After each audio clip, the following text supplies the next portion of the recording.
Why are we talking about CSGO? I honestly believe that this is the elephant in the room for esports this year. The scene has undergone one of the most dramatic transformations of any game that I've personally witnessed. So let's start right off the bat with that. Why?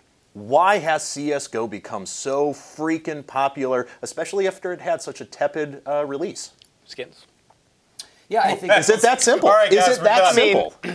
Wrap it up. When you have a game that has been around for so long, 10 plus years, you need to find a way to reinvent yourself.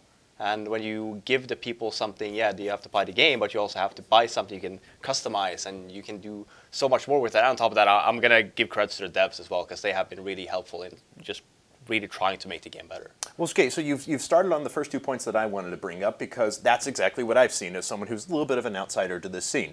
I saw that Valve had incredible dev support. I mean, we've talked about this on a couple of episodes before, but like, kids were basically like, I want to, if I've participated in a DreamHack qualifier once and I finished 32nd place, I want that to be on my profile. And Valve was like, okay, sure, yeah, it's there. So they've done a really good job of responding to the community.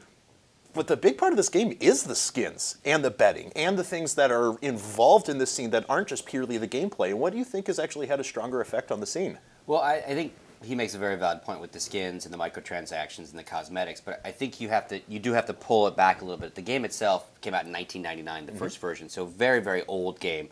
A couple different versions come out over the years, but none as popular as the core game. And then they all kind of went away.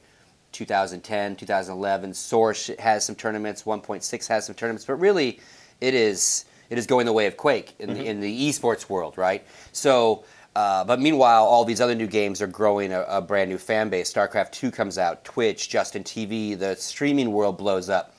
Then people that maybe had heard about Counter-Strike are never going to go download 1.6. They're never going to buy Source, but the new version comes out. So I think it grabs some of the old people back. It definitely grabs a whole bunch of new people. And so people got to try this. What is this Counter-Strike? I've heard about it forever, so they get to check it out.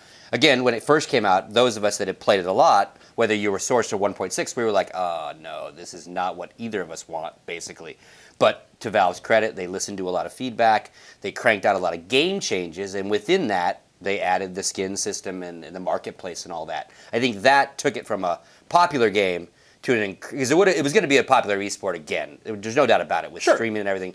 But I think the casual market got way more excited about playing it, let alone then maybe involved in the skins and the bettings and the drops and all that for esports. So I think all of that has blown this thing up.